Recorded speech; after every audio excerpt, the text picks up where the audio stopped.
Hello friends, welcome to Thottam Samayal. நாம இன்னைக்கு chicken குழம்பு எப்படி செய்யறதுன்னு பார்க்கலாம்.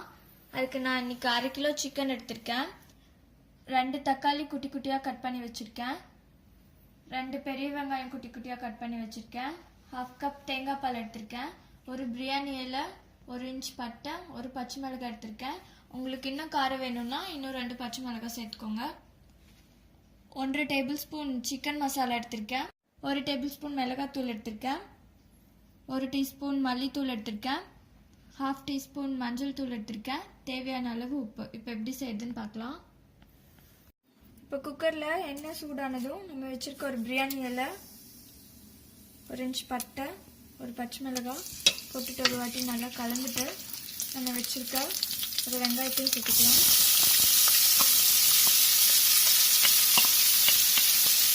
வெங்காயம் நல்லா பொன்னிதாக ஆகிற வரைக்கும் வதக்கிக்கலாம். இப்போ 1 டேபிள்ஸ்பூன் இஞ்சி பூண்டு பேஸ்ட் போட்டுக்கலாம். நான் அது ஃபஸ்ட்டு சொல்ல மறந்துட்டேன்.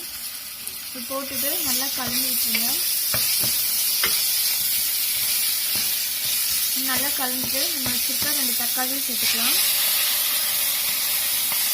தக்காளி சேர்த்துட்டு தக்காளி நல்லா வணங்குற வரைக்கும் விட்டுருங்க. இப்போ தக்காளி நல்லா வதக்கினதுக்கப்புறம் நம்ம வச்சுருக்க மஞ்சள், மல்லித்தூள், மிளகாத்தூள், சிக்கன் மசாலா இதெல்லாம் சேர்த்துட்டு நல்லா கலந்து விட்டுருங்க. இது நல்லா கலந்துட்டு நம்ம வச்சிருக்க சிக்கனையும் சேர்த்துடலாம்.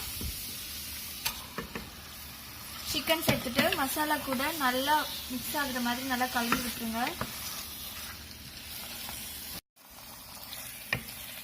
சிக்கன் நல்லா கலந்துட்டு ஒரு 5 நிமிஷம் அப்படியே விட்டுருங்க. இப்போ 5 நிமிஷம் ஆயிருக்கு. இந்த ஒரு டைம் நம்ம நல்லா கலரி விட்டுட்டு நம்ம வச்சிருக்க தேங்காய் பால் இதில் சேர்த்துடலாம். தேங்காய் பால் சேர்த்துட்டு ஒரு வாட்டி நல்லா மிக்ஸ் பண்ணி விட்டுருங்க.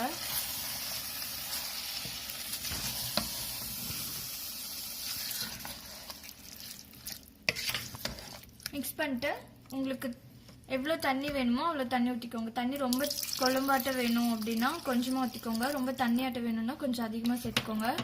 தண்ணி சேர்த்துட்டு உப்பு காரம்லாம் சரியாக்கான்னு பார்த்துக்கோங்க. இப்போ நல்லா கலந்துட்டு நம்ம குக்கரை மூடிடலாம். குக்கரை மூடி வச்சுட்டு ஒரு 4லிருந்து 5 விசில் மட்டும் விடுங்க. இப்போ 5 விசில் வந்துருச்சு. ப்ரெஷரும் இறங்கிடுச்சு. நம்ம ஓப்பன் பண்ணிடலாம்.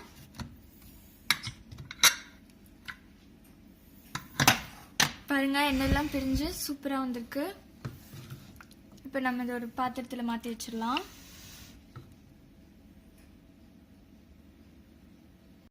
அவ்வளோதான். இப்போ சூப்பரான சிக்கன் குழம்பு ரெடி ஆயிடுச்சு. இது உங்கள் வீட்டில் செஞ்சு பார்த்துட்டு எப்படி இருக்குன்னு கமெண்ட் சொல்லுங்கள். வீடியோவை லைக் பண்ணுங்கள்.